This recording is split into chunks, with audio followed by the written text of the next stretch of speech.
Let's take our Bibles this morning, and we'll go to John chapter 6. John chapter 6. Let my son pick out the message this morning. So we're on our way discussing here. I was like, I got 3 of them. And so I'll just preach all 3 to you. And the next thing we do is lunch. Is that right? Are there no adults in here? Oh, we're going to have some fun now.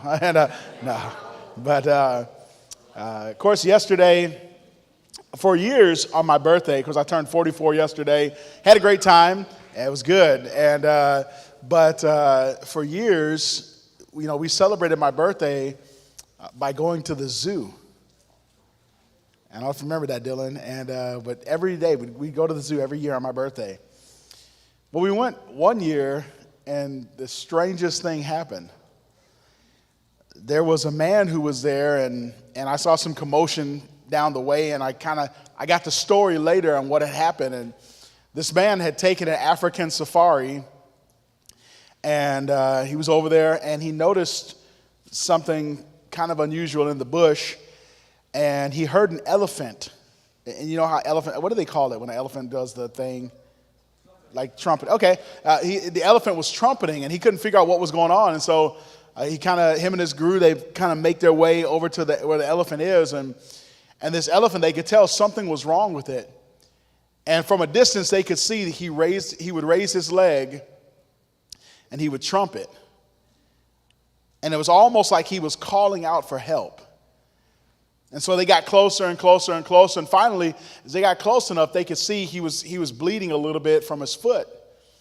And somewhere in there, of course, elephants, a lot of times what will happen is they'll trample a tree, and sometimes they get huge slivers of wood in their feet. Well, they can't take it out themselves, and unless it comes out while they're walking, it'll start to irritate them, and then they'll get an infection, and sometimes they could even die because of what's going on in their foot.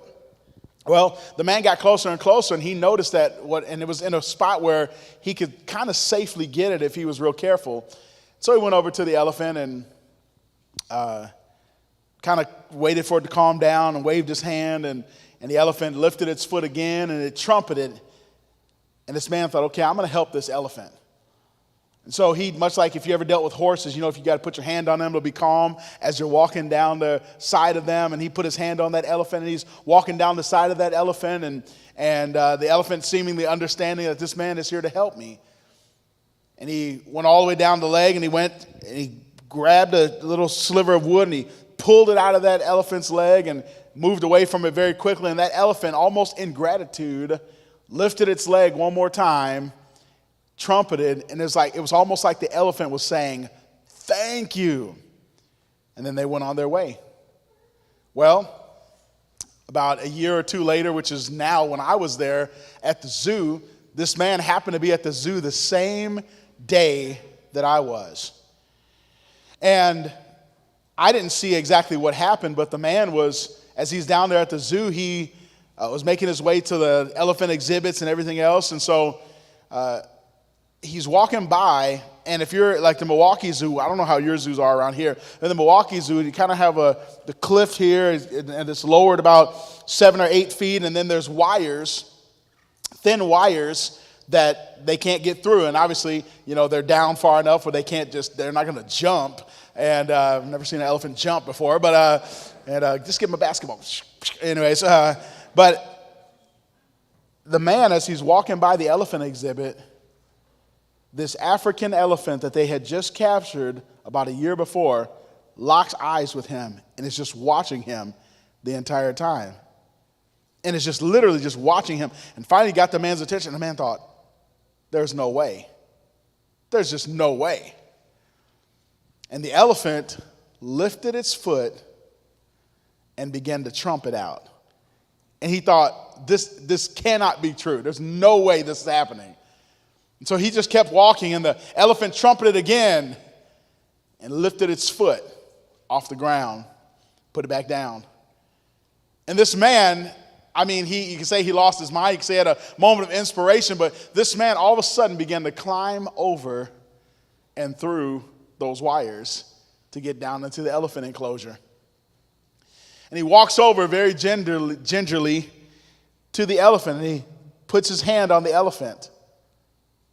Begins to go down the elephant's body, goes down the leg where it was hurt there, rubbed the elephant's leg, and the elephant lifted it again, began to trumpet out, almost to say thank you again to that man. And the man thought there's no way. Well, this is about the time I was coming into the zoo area here, and I came into the story, and I could see this man in the elephant, and I thought, this man's lost his mind. But he's in the elephant enclosure, and I could see this interaction happening with this man and this elephant. I didn't know the backstory, but I thought, this is crazy. I've never seen anything like this in my life. And as I'm watching, the man comes back, and he touches the elephant's near the elephant's ears and kind of rubs there a little bit, and the elephant just kind of very, very, very gently just kind of wraps the man around his waist. I've seen elephants do it before in the circus, and they lift him up, and that's what this elephant did. And it wrapped the man around this man's waist, and it lifted this man up, and it looked him right in the eyes, and then it slammed him to his death. Apparently it wasn't the same elephant. All right, John chapter 6. John chapter 6. I was on somewhere on social media. Somebody sent me this morning. Somebody said, do you know how cats like their steak? Rare. Anyways, all right, John chapter, let's stand together. John chapter, that was the ultimate dad joke, wasn't it? Who's got a good dad joke for me? Is it a good one? All right, come here, McKinley. You heard it already? You don't even know what it is. All right, he's on trial right now. Give me a good dad joke. Where do football players shop to get their groceries? Aldi, because they always get their quarterback. What, Aldi? Wow. Oh, Aldi. Okay, I get it. All right, who's got a better dad joke than that one? You got a good one, Carter? Here we go. You can stay right down there. So one time I was misbehaving, and my parents told me to stop acting like a flamingo, so I put my foot down. Wow. Wow. All right, give me one more dad joke. Who we got? Come up here. Who? Does he have a good one? You got a good one too? Oh my goodness. Who are they pointing at over here? Come up here, buddy. All right, give me two. Or one. Nope. All right, no. One. I don't know. That was a good one. You want to hear my cookie joke? Sure. Nah, it's too crummy. Get out. Yeah. Never mind, it's too terrible. Wow, good job. Did you hear what she said? She asked if I wanted to hear a joke about paper, and she says, too terrible. How many think she should tear up that joke? All right. Here we go. My wife said I'm the cheapest guy in the world. All right, here we go. My wife said I'm the cheapest guy in the world. I'm not buying it. Wow. My wife said I'm the cheapest guy in the world, but I'm not buying it. Okay. You know, of course, most of you are soul winners in here, but honestly, I hate when people knock on my door and tell me, you know, there's fire and everything like this, and, you know, you're in danger, and I just tell those firefighters to move on. But anyways, somebody raise their hand. Who else? I need one more. Right here. Who are you pointing to? Come up here. Hurry up. Hurry up. The Lord's coming.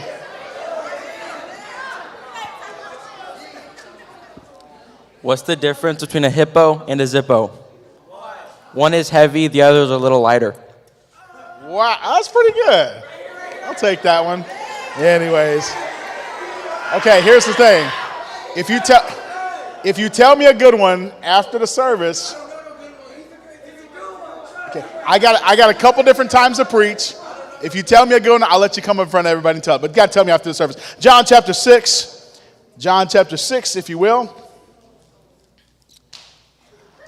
Let me get there. John chapter 6. I think the next thing we got is lunch, so that's good. It'll help me preach fast.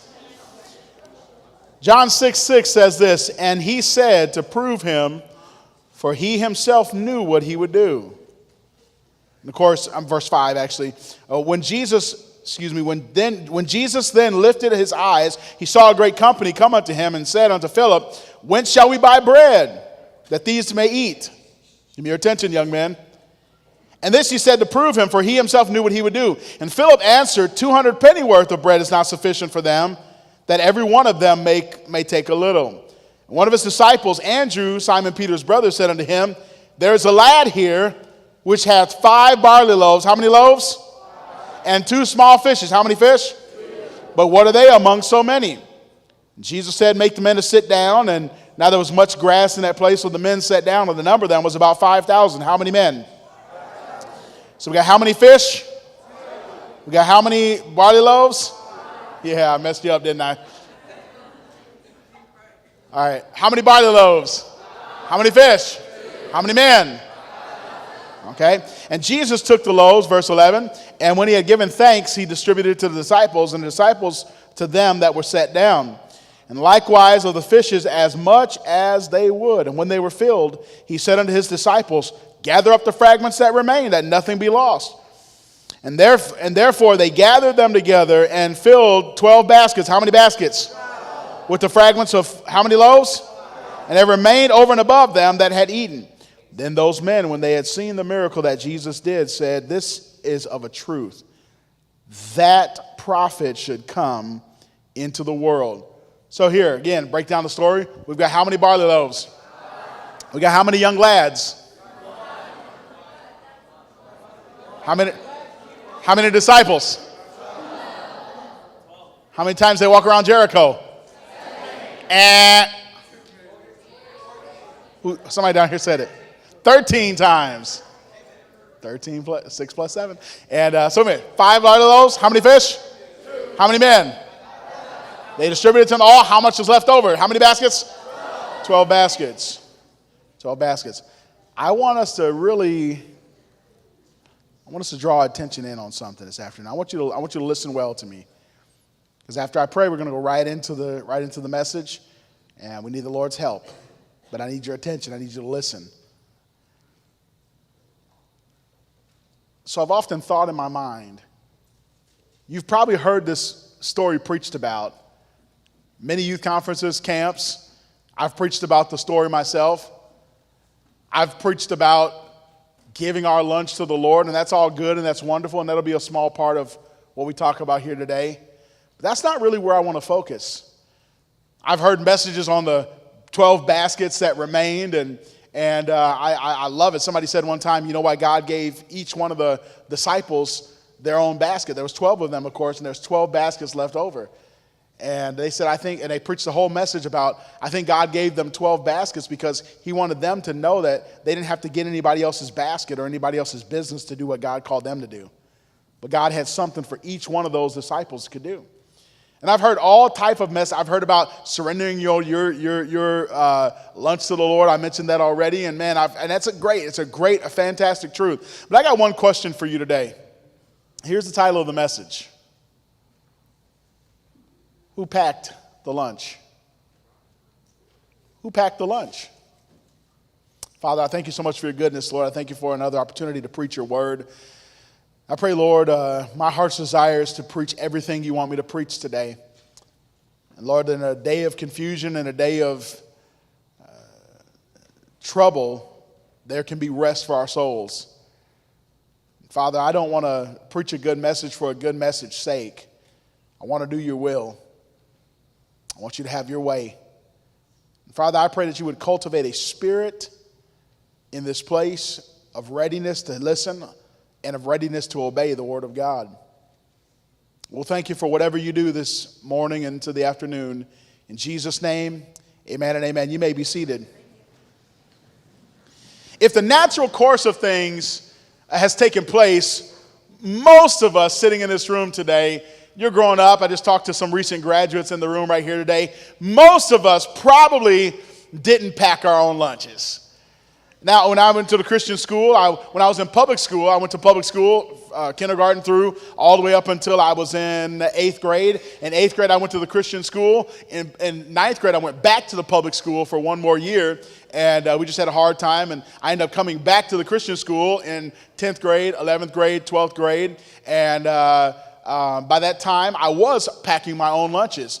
But when I was in public school, I didn't have to worry about that. I just got I think back then we had a token, at least in the high school, we had a lunch token that we would get every day, or we'd get a set of them at the beginning of the week in homeroom. And then I would just have to take it up there, give them that coin. I think nowadays they have cards you can swipe and different things like that. But I remember going to the Christian school my first year and having to pack my own lunch. Now, back then, I was trying to lose some weight, so I would just I'd walk to the store in the morning, and then I'd get an apple in the morning, and I'd bring a grapefruit with me for lunch as well from home, and I had tea.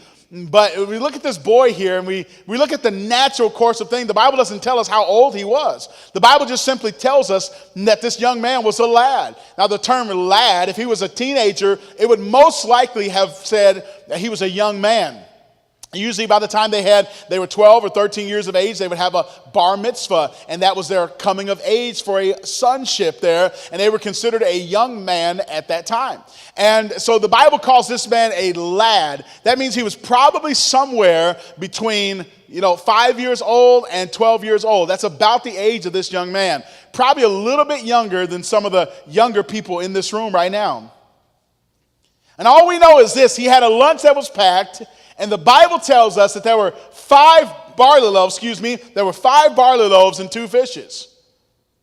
Now, we know, first of all, that he didn't pack his own lunch. You say, how did you know that? Because if it was some of you packing your own lunch, it would have been 5 Twizzlers and a candy bar in that lunch. How many can relate to what I'm talking about right now? That's just how it would have been. And if I would have been able to pack my lunch when I was a young kid, I would have had 2 Hostess cupcakes in that thing, and some Twizzlers, maybe some gummy bears, maybe some Sour Patch Kids, and definitely some chocolate somewhere in there, and a Capri Sun juice box. That just would have been it. And that's all it would have been. Well, we know the guy's father probably didn't pack his lunch, maybe. Because if it was Dad, it would have been all fish in there. And if it was me, I would have packed it. It would have been all fish, no bread, and a bottle of Tabasco sauce right in there with him. And people don't believe me on this when I tell them this. I literally travel everywhere I go. I didn't bring it on this trip, actually. I left it at home because I knew I was coming to Texas. I get the heat. But most of the time when I travel, I've got a bottle of Tabasco sauce with me. And to prove my point, half the churches I go to, I'll put the bottle of Tabasco sauce on the pulpit with me as I'm preaching. Doesn't have anything to do with my sermon at all. I just want to say I love Tabasco sauce. Matter of fact, I went to Israel several years ago, and I brought Tabasco with me to the nation of Israel. It's wonderful. It's great. But I've got a question for you as we think about this story. You ever wondered that? Who packed this kid's lunch? Maybe it was his mother that had gotten up every day of her life, like she did so many times before, and just naturally pack their lunch. Many of you, especially those of you that go to a Christian school, it's nothing. You probably walk out in the morning and there's a bag there, a sack lunch there, or some other goodies there for you, and it's nothing to realize that your mother has been packing your lunch. Some of you, it may be Dad. Maybe your dad gets up earlier than you do. Maybe he's up before everybody else is, and he's kind of the one that does the lunch. But I know this: somebody packed the lunch. Maybe it was a neighbor of this young man that packed his lunch. Maybe his neighbor said, "Son, where are you going?" As he began to watch him go out of the city. And maybe the neighbor got up and said, "You know what, Johnny, if you're going to do that, maybe I ought to take some lunch with you. Here, I've got some extras on me, and here you go." And gave Johnny whatever he had in his 5 barley loaves and 2 fishes. Maybe it was a neighbor that packed little Johnny's lunch. Maybe it was a friend that packed his lunch. Maybe it's a friend that he walked with side by side day after day, and maybe his friend went with him and said, "You know what, we're going out today to follow Jesus, and we're going to need some lunch at this time, and my mama gave me some extra, so I tell you what, I'm going to share mine with you." Maybe his friend had 10 loaves of bread, and maybe his friend had 4 fish, and he said, "You know what, if you're going to make this journey with me, you're probably going to need some lunch too, so I tell you what, maybe it was a friend who packed his lunch." Maybe it was one of the leaders of the synagogue that saw him. Maybe it was some spiritual priest in his life, a pastor-type figure in his life that said, you know what, Johnny, you're going to be out in the sun. You're going to be out in, it's hot in Israel. It's desert land. Maybe that's who packed his lunch. Maybe he said, you know, I've got a little bit left. I got some bread here and some fish. And maybe it was somebody in spiritual leadership in his life that packed his lunch.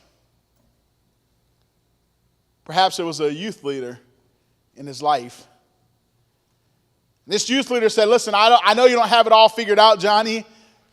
I know you don't know all about life right now, but you got to understand this, Johnny. You're going to go through some trials and some tribulations, and you're going to go through some tough times out there, and it's going to get dry, and it's going to get cold sometimes, and you're going to get hungry. And man, Johnny, here's what I want you to do, Johnny. I've got a lunch for you. And I want you to take this lunch, Johnny. Perhaps it was a neighbor of his that packed his lunch. Maybe grandma lived in their home because grandma had some physical needs, and maybe grandma was lonely, and grandpa had gone home to be with the Lord already, and maybe grandma stayed over there. Maybe grandma was the one that packed the lunch for him. I don't know who packed this young man's lunch. I don't know what their name was. The Bible doesn't give their name. The Bible doesn't say who it was. The Bible doesn't give a description of who they are. All we know is this. When it came time for this young man to be used by God, when it came time to put something in the hand of the Lord Jesus Christ that he could use for his glory, there was a young man that was there with a lunch that somebody packed for him. And I tell you, young people, I remember hearing this saying growing up in my life, no man is an island unto himself. I remember hearing a phrase when growing up that no man pulls himself up by his own bootstraps. And can I tell you, young people, no young person that I've ever met is responsible for packing their own lunch. And as you begin to think about your life, I really want you to think about your life right now. And the point it is right now, and everything that you have in your life right now, most of you didn't buy the shoes that you're wearing, if not any of us. Most of you did not buy the clothes that are on your back right now. Most of you didn't buy even the hair products that it took to make, or in some of your cases, not make this morning. Most of us do not pay for the air conditioning that cools us, either at the church or at home. Most of us do not pay for the heat during the wintertime. Most of us don't go to the store with our mom and dad and say, Mom and Dad, it's the coolest thing. This week we went out for Father's Day, and I usually try to be home during Father's Day Sunday at our church. And last year, Father's Day fell exactly on my birthday, so that was kind of cool. This year, they're one day apart. I got to experience Father's Day, so we kind of celebrated my birthday Sunday night after the service before we left home there. But one of the coolest things happened that had never happened before, as far as I know, it never happened before.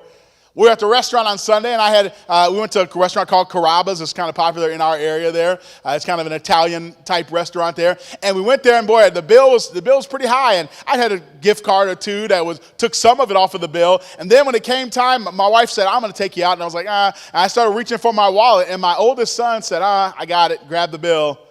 And my oldest son, for the first time in his entire life, paid for something. No, paid for the bill. And honestly, I was shocked. He left a good, nice, sizable tip. I gave a recommendation on what size tip to give. And I mean, he spent a good chunk of change. I mean, he could have shipped one of these Bibles for the amount of money that he spent on there. Matter of fact, I'm going to send that to him. He's going to get convicted that he gave me lunch instead of the Bible. No, but I mean, he could have shipped one of these Bibles for the amount of money that he spent. But most of us sitting in the room today, even if you have a job, you probably not went to the grocery store with mom or with dad, with mom, never mind. And you probably not went to the grocery store with mom, and mom went to pay with her debit card or credit card, and you just kind of moved her out of the way and said, Mom, I got this. Somebody sacrificed, somebody gave so that you could have a lunch. And what am I saying here today? I'm saying the point that you are in your life right now, somebody has given, somebody has poured into your life, somebody has packed the lunch for you. Who was it? Who was it in your life right now that in your mind you could think about that has invested in your life right now? Perhaps it was a praying mother. Maybe God blessed you, and God didn't bless everybody like this, but maybe God blessed you with a praying mother. Maybe God blessed you with a mom that has encouraged you to read the Bible and study the Bible and pray and make good decisions. You understand, not everybody has that blessing in their life. You do know that, don't you? Many of you have heard my testimony before. My mom was 15. How many young ladies are 15 in this room right now? 15. First of all, you're not a young lady. And it's like, oh, never mind. We got several 15-year-old young ladies. My mom had me when she was 15. We didn't grow up in church. Nobody really knew much about the Lord whatsoever.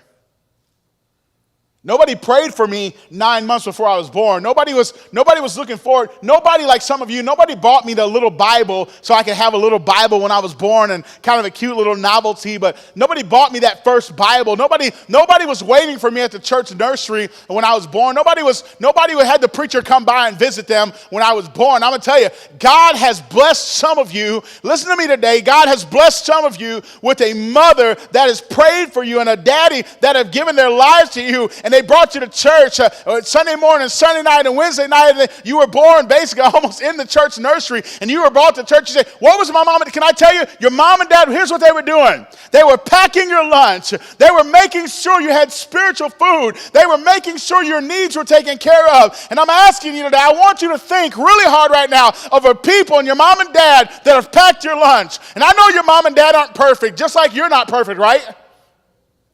And I know mom may lose her temper sometime, and I know dad may get upset sometimes when things aren't done right, but I'm telling you right now, God has blessed many of you with spirituality and parents in your life that have been packing your lunch for the good part of your entire life. Maybe that person in your life has been a pastor. I don't think sometimes we think about that. I know some of you boys that have preached, and I think y'all have preached recently, somebody in the youth group that's here, and you preach, and man, you study, and you study, and you study, and you try to study, and when that doesn't work, you just Google sermons.com, and some of y'all, I didn't know that it existed. It does. Use it. Just kidding. And I don't know if it exists. But you study, and you study, and you study, and then after about 5 minutes, you've preached everything you know from the Bible. But your pastor has preached Sunday morning, Sunday night, Wednesday nights, Christian school chapels, special meetings, teen conventions, camp services, funerals, weddings, baby dedications. And never once have we heard them complain about it. So what was your pastor doing? He's packing your lunch. Well, you got to understand, Brother Allen, he was up there one time, and he called me down because I was messing around, and he called me down in church, and man, I was embarrassed by that, and maybe he preached something I didn't like, or my family maybe didn't like. I'm telling you here today, we have a spirit, I believe, a spirit of ingratitude that is almost ingrained into your generation because we don't have appreciation for those that have just simply been trying to pack our lunch for years. What pastor was it that packed your lunch? Who was preaching the night you got saved? Well, I'm so grateful. I've had the same pastor I've been a part of the same church for 33 years. Same church. My pastor was preaching the night I got saved. It was his 1-year anniversary as the pastor of our church. Man, I was teased because I said they had cake and ice cream for when I got saved and baptized. Not quite. But you understand, I can't even count the number of times that my pastor has preached to me. I don't even know what that number is. It's in the thousands that I've heard that man stand up there, and never one time has he ever gotten to the pulpit unprepared. Never one time has he gotten to the pulpit wanting his own pride or his ego to be stroked. Not one time did he ever say, I don't feel like preaching anymore. Listen, I've seen my pastor stand up, and I have seen him after the service because he preached and he had 102 or 103 fever. And I've seen him preach through suits. And then I saw him go after the service and talk to a lady in our church whose husband had abused her, and she was about to get a divorce. And I saw the pastor stand there in the rain and in the snow and get soaking wet. You say, what was he doing? He was packing our lunch. Well, my pastor's not perfect. Oh, get over that. Well, my church isn't perfect. Listen to me. If you ever find a perfect church, don't join it. Because it's not going to be perfect anymore. And I won't be able to join it either because I'm not perfect. Listen, God is not asking you to look at people's perfections or imperfections. What he's asking us to focus on this morning is who packed that boy's lunch. Wonder how many times your pastor has woken up at a midnight hour for your family and prayed for them because you were going through a tough time. See, you don't see the pastor driving past your neighbor. And I tend to make it a habit when I'm driving past. Matter of fact, I was driving here yesterday from Dallas, and I passed Wills Point. And I noticed the pastor in Wills Point over there, Pastor Ogden over there. And I began to pray for him when I passed it, and I just sent him a text. Hey, brother, I'm passing your exit here. I just want to let you know I love you. I'm praying for you. But there's been a lot of times, especially when I was a youth worker, I was over our bus kid teens, and I even helped out in our church teens as well. But I remember, Brother Sam, every time I go past somebody's house, I'd bow my head and pray when I go past somebody's house. And when I see a Tyler exit, a lot of times I'll see, or somebody named Tyler, reminds me of your dad, and I make sure I pray for your dad. And I'm just telling you, young people, you have no idea the price that some of these people have paid to pack your lunch. You don't know the times where the pastor, as the Christian school principal, has come and said, hey, such and such is having a hard time, and boy, they got demerits, or we're thinking about we're going to have to expel them from the Christian school. And from the outside, it seems to you like, man, they just want to get rid of us, and man, they're just cracking down on us. But I'm telling you, what we're trying to do is not trying to hurt you, young people. We're trying to help you because we know that there's coming a day when Jesus wants to use you, and he's going to have some things in your lunch. And so every man of God that's worth anything at all they want to do is take the word of God and pack your lunch. We're not in it for ourselves. We're not in it for the income. We're in it for the outcome. We're in it so young people, when it comes a time where you need a husband or you need a wife or God blesses you with kids, that you have something in the lunch to give out and something that God can use. Maybe it's a youth pastor that packed your lunch. Maybe it's a youth pastor that took you to camp, gave up their sleep schedule. You know, nobody signs up to be a youth pastor so they can stay up till 11 at a church playing The Price is Right, to bring you in the morning and watch you snore while they're up. But I tell you what, they gladly do it, don't they? They gladly do it. As you complain about the youth activity, they gladly pack your lunch. As you complain because we didn't do your favorite youth activity for the 12th time this year, they're still willingly packing your lunch. As we complain because, man, we got to eat hot dogs, or, man, that's not my favorite here, or I can't have much of that, I'm this or I'm that, listen to me. It's amazing. They still just willingly go forward after people turn their backs, after people leave the church. It's amazing. The pastor and the youth pastor are still there. And by the way, I've watched people leave the church and come back in after all they said, after all they've done, and I've watched that same pastor go down again and just begin to, he doesn't hold it over their head. He just begins packing their lunch again. Some of us are so blessed.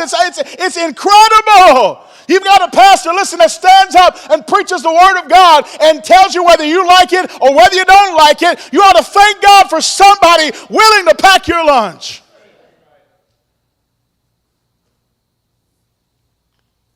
Maybe it was a godly Sunday school teacher in your life.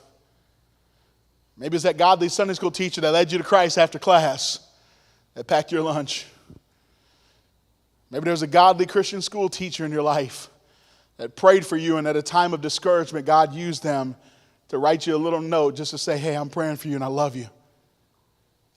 Maybe for some of you that weren't raised in a godly home, maybe it was a bus captain who packed your lunch.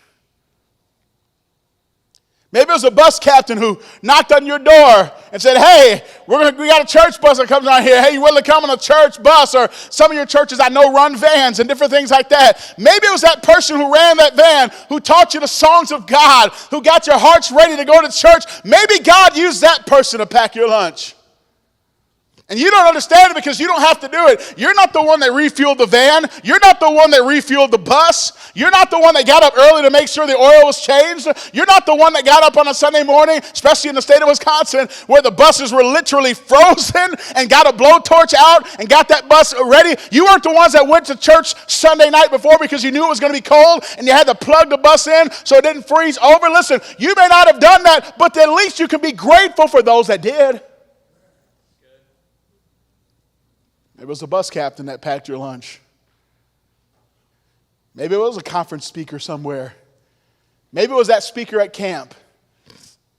You didn't know. By the way, I think sometimes we look at people as one-dimensional when they come to preach and sing and do whatever. And I'm not talking about myself. I'm talking about the ones you went to camp with. And I'm telling you, some of the people that have preached some of the most encouraging messages to you have been some of the most brokenhearted people while they were preaching. You had no idea what they were going through. You had no idea. Listen, I walked into the camp a couple years ago. Matter of fact, the camp I preached at this past week, and many of you heard the testimony, my 27-year-old sister passed away, went home to be with the Lord. There's about 5 people at that camp who knew.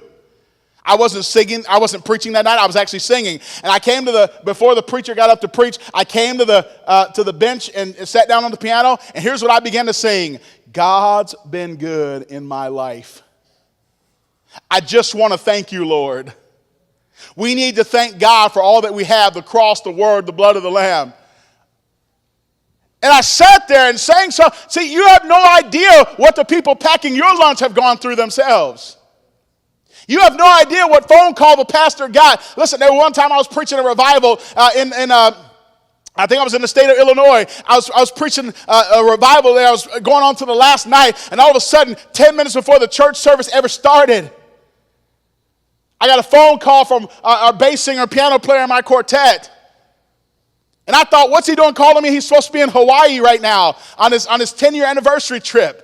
They're supposed to be having a good time. And I'm thinking, why in the world is he calling me? Went off into there's a huge closet in their church in the basement. We were having lunch before the church supper before the church. And I went in that room and he said, Calvin, he said, I don't know how to tell you this. He said, we've been away and my in-laws are watching my kids. He said, they took my little son, Liam, 7 years old, to the hospital. He said they began to do some tests because he was having some medical issues. And he said, my little 7-year-old son, he said, Calvin, he's got leukemia. And here I am 10 minutes before the church service. I'm supposed to preach 10 minutes from then. But you know what I did? I prayed with him. I entered into the closet there. I began to pray with him. I began to try to help him and give him some encouragement, give him some Bible verses.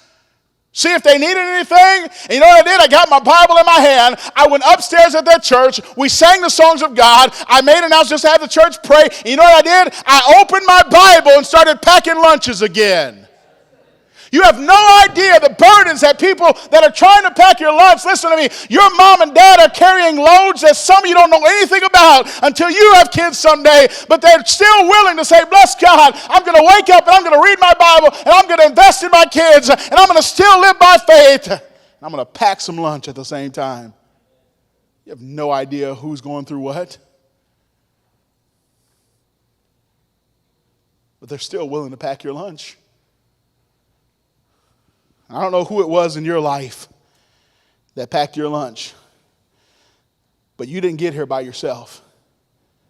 You didn't get to this point on your own. And listen to me, I'm thankful for a lot of you have given speeches in the last couple weeks here. you've graduated from Christian schools. And I'm glad for your speeches. But hey, I want to know, what's the heart behind that speech? Are you just simply saying, thank you, Mom and Dad, thank you, youth pastor, thank you, pastor, because that's the right thing to say? Or do you truly have a gratitude in your heart and in your life for those that have packed your lunch? Is it just words to us? Jesus said there's coming a generation that's going to honor me with their lips, but their heart is far from me. Who packed your lunch? I want you to notice some things about the lunch. Number one, it was a prepared lunch. It was a prepared lunch. Wasn't thrown together. Somebody said he needs carbohydrates, so they gave him bread. Somebody said that he needs some protein, so we're going to give him some meat to go with him. No doubt somebody had probably given him water as well. This is a desert dry community. It was a prepared lunch. Can I say, young people, you didn't get here by accident. Somebody gave, somebody prepared. I guarantee you, even right now as I stand here, there are some of you that had people in your church sponsor you to come here. And a lot of times we don't even think about it. Listen, most of you didn't pay that much in gas to get yourself here. Somebody in the church said, you know what, preacher, we'll take care of that. You know what, pastor, let me take care of their lunch on the way there. You know what, pastor, that young person won't be able to go to camp if we don't give them money. You know what, pastor, I'm going to pay for them. And they're just trying to be a blessing to you. Can I tell you today, you've been prepared for. It's a prepared lunch. It's a prepared lunch. But watch this. It's not only a prepared lunch, but it has to be a procured lunch. You know, young people, all that's been poured into your life is nothing if you don't receive it. I've seen some of the greatest parents I've ever known try to pour into a young person's life, and that young person just simply said, nah, no thank you. It's got to be a procured lunch. I remember there was a young lady, and I've used this illustration for years. I remember there was a young lady in our church, and this young lady, for whatever reason, her heart began to turn against the Lord when she became an older teenager. And she was just buying her time until she can get out of the Christian school. And she was just biding her time until she can get out of the authority of mom and dad. And I remember this. I remember the day it came for her graduation. She had a small graduating class, and she was going to be the one that spoke. She was a valedictorian. She stood up that day, and she gave her a little speech with her little words. And then when she got to the end, here's what she said. Thanks for the diploma. Goodbye. She got her diploma, put that tassel on the other side, and she walked out of the church, never to walk in again for the rest of her life. I think she was about 3 years older than me. You say, Brother Allen, for the rest of her life? Yeah, for the rest of her life. So here's what happened. She went into the far country. Whether she was saved or not, I don't know. I hope she was. She took her journey like the prodigal son into the far country. She turned her back on church. I remember her saying to somebody, she said, going to church physically makes me sick. And I'm talking about a person who, from the time she was a little girl, her mom even taught in our Christian school. She had no great wrongdoing against the church. She had nobody, did something to her or anything like that. But she just got something in her heart when she was a teenager and allowed it to sit in there. And the world became more attractive than Christ did. She took her journey. And she was walking on that journey one night, her nightly walk. And a man lost control of his car, jumped the curb, and instantly killed her. And I'm not saying God made that man do it. What I am saying is this. What a wasted life, not because she wasn't in our church, because we couldn't even appreciate those in our lives that have packed our lunches. See, this lunch, it's more than just preacher throwing out a bunch of words. It's got to be received. And I ask you, young person, are you really receiving what's being preached to you? How you listening Sunday morning? How you listening Sunday night? How are you when we go to camp and we go to youth conferences? Are you just, boy, we're just here to have fun? Listen, I'm glad you have fun. This is great. It's fantastic. I love youth conference time because we get to do crazy games, crazy stuff in the church, usually something involved in eating something crazy too. I love it. But it's more than just a bunch of fun. You understand that, don't you? It's more than you just getting out to do something during the summertime. It's more than just trying to fill a gap in the schedule so you stop annoying your mom and dad for a week, although that helps. Are you receiving it? Here's one thing I hate. Christian young people, they grow up in a Christian home and they grow up in a Christian church, perhaps even a Christian school. And here's what they say. That just never worked for me. You want to understand why some of you it won't work for? You've never really bought into it. You've never really accepted the lunch, have you? You're kind of like, oh yeah, I know there's some mashed potatoes over there. I know there's some over here, but I got my own lunch over here. And you feast on the world in privacy, and you feast on the junk of the devil in the privacy, and you kind of have your own little philosophy privately. And I don't think you ought to turn your brain off as a Christian, but I also think you ought to be receiving what the Lord has for you, for the people that have invested in your life. You ought to open up and say, yes, I'm ready to receive what the Lord has for me. I'm ready to be like that good ground that receives the seed, and God can begin to grow some things in my heart and in my life. Are you receiving it? It's a prepared lunch. It's a procured lunch. Can I say this? It was a presented lunch. It was a presented lunch. Listen, young people, there comes a point in your life where everything that is poured into you needs to be presented back to the Lord. There comes a point in your life, listen, we're not pouring things into your life so you can be I don't know how to put this, so you can be a Christian slob. We're not pouring into your life. It's like the Dead Sea. None of you probably, have anybody ever been to the Dead Sea? Okay, you have? Good night. You go to Israel? You didn't go to Israel? Which went to the Dead Sea? How in the world did you get to the Dead Sea? In California? No, wrong sea, buddy. No, I was kidding. And he's like, what are you talking about? I've been to Dallas twice. And watch this. The Dead Sea, I remember when I went to Israel, I'm standing over the Dead Sea. And then, matter of fact, we went down into the Dead Sea is like one of the coolest things, one of the coolest places to go. You're actually, I could show you some pictures later. Maybe I'll have put some on the screen. But the Red Sea, because of the salt in there, it's so salty that you literally cannot sink in the Dead Sea. So we're walking out here, and I can barely put my feet in the water because you immediately start to float. And you can go out, it's 2 foot of water, and all you got to do is just lean back. And it just kind of carries you. It's amazing. But because of the salinity of the sea, you just float. But nothing lives there. You want to know why nothing lives there? You want to know why it's so salty? Because it never pours into anybody else. It just takes and takes and takes and takes and never goes anywhere else. It's like a lot of our graduates from our Christian schools. You've been poured into and poured into. Man, some of you have so much of the Bible memorized right now. I'm talking about, I was talking to some of you Robinson kids, and I don't know if there's any Duckets in here too. We were just talking about your great-grandpa, Brother Paul Duckett Sr. I was just talking to somebody about him. They saw his picture on my Facebook account somewhere, and they were like, he sang at our church, Trinity Baptist in Arlington, when I was a kid, when I was 3 years old. And I was like, yeah, we got to sing at my church. He came there. And some of you have been poured into like 3 and 4 generations deep.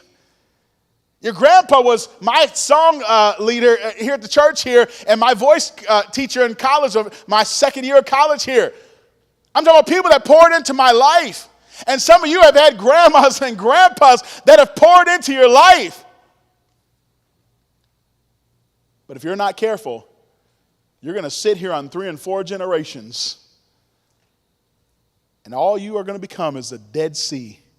And you're going to sit there for the rest of your life and be a salty little bitter Christian because you've never presented your lunch to anybody but yourself.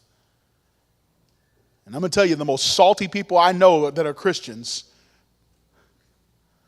are those who don't do anything but take. They never try to win souls. They never try to share the Bible with anybody else. They never give back. They never learn how to work a job and actually put money in the offering place of the church. All they do is take and they take and they take, and you become nothing more than the Dead Sea. And by the way, nothing lives either. There's nothing but death that surrounds them. There's nothing but saltiness around them. And I'm telling you here today, young person, if you're not careful, you're going to take all that's been poured into your life. Man, wouldn't it be a shame that all the Bible that you know, all the Bible that you memorized, and you completely shut your mouth for the rest of your life about that book right there? Wouldn't that be a shame that you know the way to get to heaven and you never tell anybody else? I'll never forget, I was sitting on it. Many of you know I own a martial arts school. One of my instructors, kickboxer, I mean, this guy's tatted up like nobody's business. I mean, face tattoos, neck tattoos. And he got everything. I mean, it's just crazy. It's just nuts. Purple hair. Sometimes it's purple. Sometimes it's blue. Sometimes it's pink. Sometimes it's blonde. Right now, it's completely shaved. He's not at my gym anymore. But I remember sitting on the gym one day, and I had just gotten done teaching a Brazilian Jiu-Jitsu class. And I said, "Are there any more questions?" And he raises his hand. I got a question. I'm talking in a jiu-jitsu class. I got 8, 9, 10 guys around me. This guy tatted up, freakish hair, everything else you could imagine. Crazy things come out of his mouth all the time. You know what he said? That's the guy that raised his hand and said, "Yeah, I got one more question. How do I know if I die today I can go to heaven?" And I'm like, ooh. And here's what I said at first. I did like some of you did. First, I was like, I got a bunch of guys in here. I don't want to say anything. I'll just talk to him after class. And then it was like the Holy Spirit said, "You're never going to be able to witness to all 10 of these people at one time again." See what I did? I opened my mouth.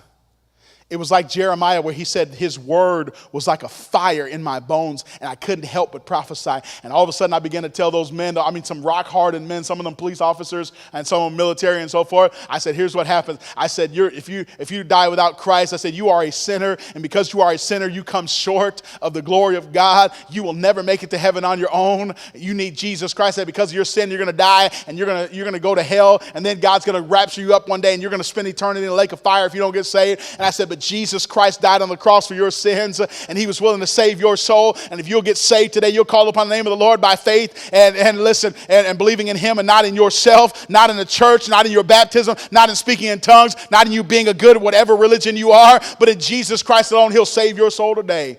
I said, now if you want to talk about that, let's talk about it after class and you get saved. You know what that is? It's not because I'm Mr. Fantastic Christian. It's not because I'm a preacher. It's not because when I'm on that mat, I'm not a preacher. Some of them call me pastor. But when I'm on that mat, guess what? I'm jiu-jitsu instructor at that time. But all it is there's been a lot poured into me. And when I have an opportunity, I'm just going to let that pour into somebody else. Listen, young person, it's a presented lunch. It's a presented lunch. And my friend, we'll talk about surrendering our lives later, but it comes from people that have poured into our lives. I said, number one, it was a prepared lunch. It was a procured lunch. It was a presented lunch. Watch this. It was a prayed over lunch. The Bible said after Jesus Christ prayed over that lunch, then, the Bible says, he had given thanks in verse number 11. Watch this. You know one of the reasons I'm here today? I really believe this. I believe I'm here today because somebody prayed for me. My wife used to sing this song, Somebody Prayed for Me. There's a song I sing, boy, somebody's praying, I can feel it. Somebody's praying for me. Many miles a road till I get home, still I'm safe, secure from all harm. Lord, I believe that somebody's praying for me. I was on my way to preach in the city of Chicago, and I was going through some rough times earlier in the year here. And I was going to preach at First Baptist Church of Albany Park. And man, I was going through it. And all of a sudden, I put on a CD on my way there. It was about an hour away from my house, so I left Sunday morning. And I put that CD on there, and that song came on. Someone is praying for you. Someone is praying for you. So when it seems you're all alone and your heart would break in two, remember someone is praying for you. And I'm going to tell you, Miss Brooke, my tears just began to stream out of my face. And here's what God did. Within 3 minutes of me listening to that song, I'm sitting here, tears are streaming down my face. My pastor sends me a text that just says, I'm praying for you. My pastor's brother, 30 seconds later, sends me a text that says, I'm praying for you. My wife, 5 minutes later, sends me a text, and just out of the blue, those people don't normally text me on a Sunday morning, but all three of them text me within 5 minutes of listening to that song. You know what it was God saying? There's somebody still praying over your lunch. I wonder if there could be somebody at home right now at your church on their knees praying, because they know I'm preaching right now, praying for you right now. I wonder even if some of your mom and dads that aren't faithful to church, y'all listening, I wonder if even some of your mom and dads that aren't faithful to church are saying, God, something needs to change. Oh, God, something needs to change. God, would you help my son? Would you help my grandson? Would you help my bus kids? Would you help my school kids? God, would you help my youth group? I guarantee you, there's some youth directors right now over in the other room saying, oh, God, I don't know what Brother Allen's preaching on, but oh, God, could you help my young person? I wonder how many got up this morning and said, God, we're going to be in a teen convention again. God, could you help them? I know Pastor Gray and this church right here has been praying for some of you that they knew were going to be coming here, said, oh God, would you help them? Listen to me, I'm thankful today that I've got a prayed over lunch. Not only was it prayed over, it was a parted lunch. He was willing to say, you know what, there comes a time where God's been building my life so I can give it away. And when it came time to part with his lunch, he was willingly offered of his lunch. I like this. It was a profitable lunch. Boy, it was a profitable lunch. Can I tell you, young people, you have no idea how God can use you and how he wants to use you. Say, me? Yeah, you. I remember when God called me to preach, I was sitting in the back of a Bible college. They had a bus kid convention that year. It's the only time they ever did. It was 1,200 bus kids in one place. That was a mistake. That's why they never did it again. They had 400, I'm talking about 32 years ago, I was sitting in the back of this Bible college on the campus there, and God began to call me to preach, and I remember thinking, man, not me. I remember thinking this. I remember thinking, I'm overhearing God call somebody else to preach. That's what's happening here. And I'm like the guy next to me, I'm like, hey, you know, God's calling you to preach, and you got it on loudspeaker. I think I'm hearing you being called to preach. He's like, oh, it ain't me. And the Holy Spirit's like, no, I want you. And I'm like, Lord, do you know me? You got to know me. I mean, you know my record. But when it came time to part with it, I just said, okay, God, I may not be much, but you got the lunch. You may be sitting in this room today thinking, I could never do that. Listen to me. I sat here. I got pictures of me sitting right over in this section right over here. Teen Convention, 1998 it would have been. Man, I'm old. Teen Convention, 1998. I got a picture of me sitting right over here. And here's what I was doing, young people. I don't know where my Bible is. Here's what I was doing. I'm sitting over here. It's 1998. I'm sitting over here, and me and my group, and somebody, I don't know who it was, but they snapped a picture. And I'm standing up with my Bible like this, praising God. Now listen to me. Right next to me, my best friend at the time. I'm talking about my best friend. I'm talking about my dog of dogs. He's sitting there beside me. He's standing now. He's got his Bible up too. His name's Doug. About 9 months ago, we buried Doug at 41. See, Doug took his journey into a far country. And the Lord took him home very prematurely. Because when it came time to give our lunch back, Doug said, I know we've been to teen convention. I know we had preaching. I know we went to the same Christian school. I know we sat through the same chapels. I know what's been going on. I know, hey, we've been to the same camps, at the same youth conferences that we've been together. We've been to the same preaching meetings at our own church together. We've walked the aisle together. We've shouted together. We've prayed together. We cried together. We played soccer together. We played other sports together. We did all these things together at the same time. But when it came time when all of us both had everything poured into us, one of us said, Lord, here's my lunch. The other said, I think I got some other ideas. And I tell you, young people, it was a presented lunch. And it was a profitable lunch. It was a prophetic lunch. They said, we know God's real. We know the Bible's real because he said there was going to come a man who was going to do these things. So let me ask you, young people, who packed the lunch? And I tell you some people that have packed my lunch in my life.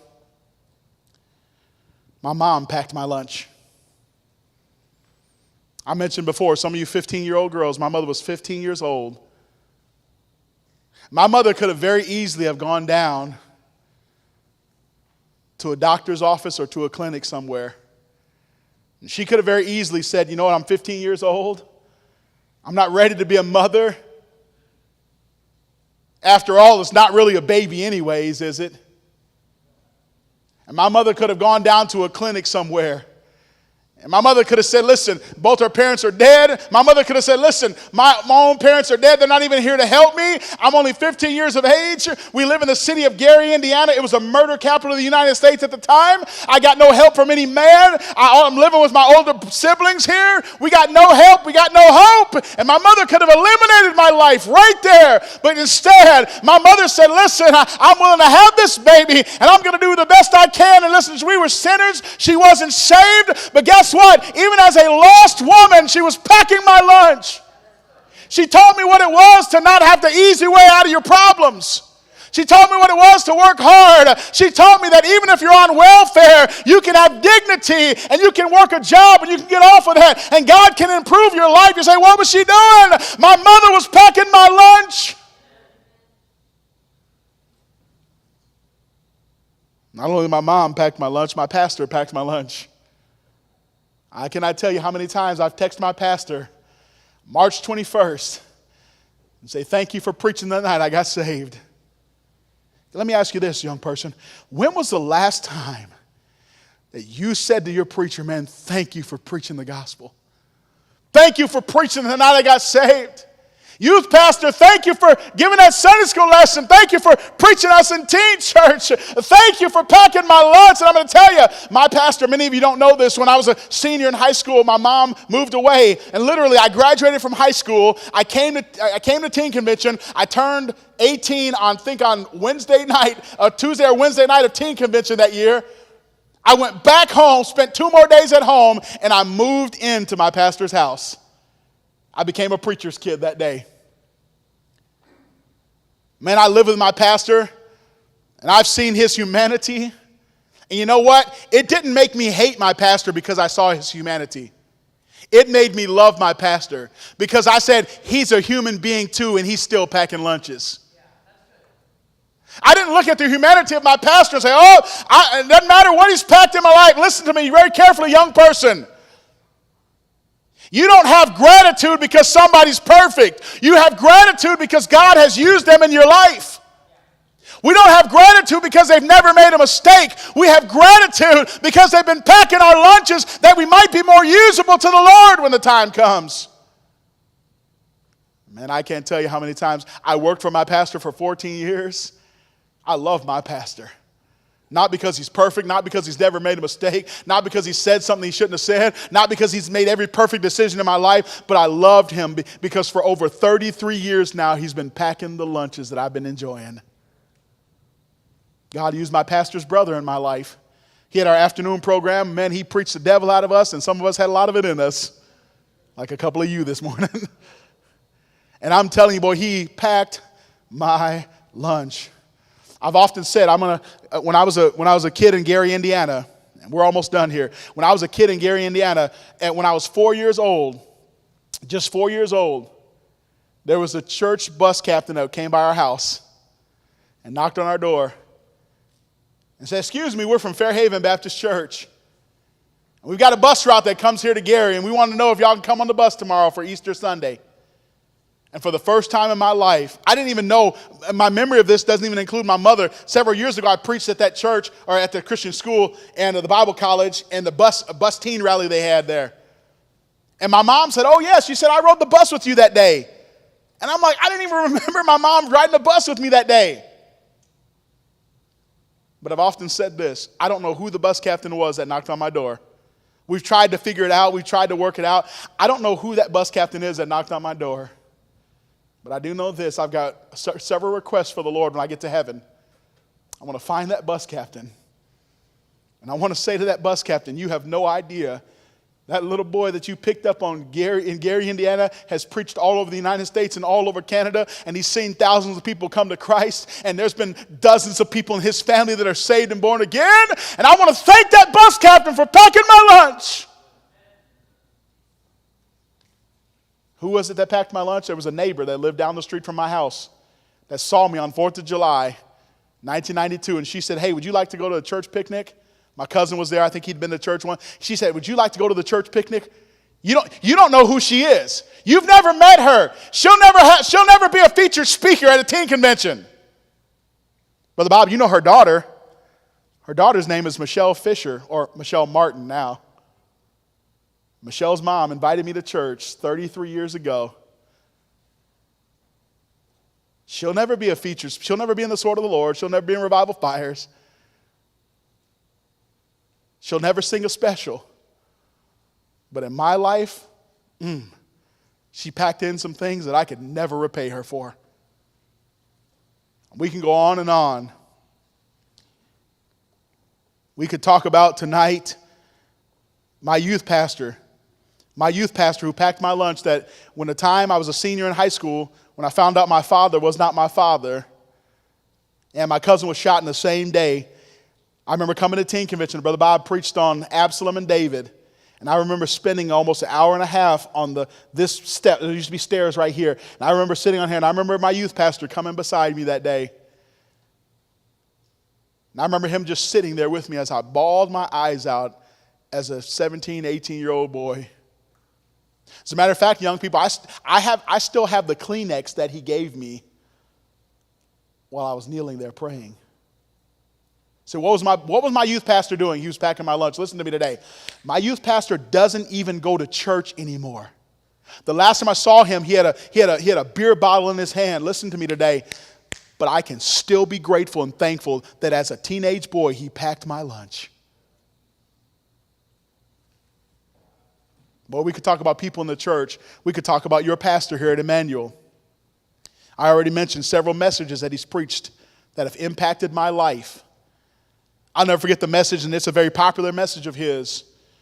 Behind every death, there's a hand. I'll never forget being at youth conference in 97, him preaching that message. And that service, listen to me, let me show you how God works when you start packing lunches. I'll never forget, we were right back in this section right over here. The chair, it was configured a little bit different, but I was right around this area right here. And then that day, I decided I'm no longer playing the game anymore of Christianity. It's serious business. I went home after teen convention. I got on the phone with my girlfriend at the time, and I said, listen, what we've been doing is not right. And I said, I am full-blown head over heels about Jesus, and I am going in this direction right here. And I said, if you want to come along with me and serve Christ, I said, let's do it together. But if not, this is the last time you'll ever hear from me. And I tell young people, 27 years later, never had a conversation with her ever again. And then I met my wife several years later in this room. 2 years later, I met my wife in this room. And now I've got 3 sons, one of which is with me today. And my son Dylan is here because somebody packed my lunch. Thank you for taking the time to watch one of our services here at Emmanuel Baptist Church. And I would love to be a blessing to you. My number's at the bottom of the screen. And if you need anything, I would love to be of help any way I can. Again, thanks for watching. I hope the sermon was a blessing to you, and we will see you next time.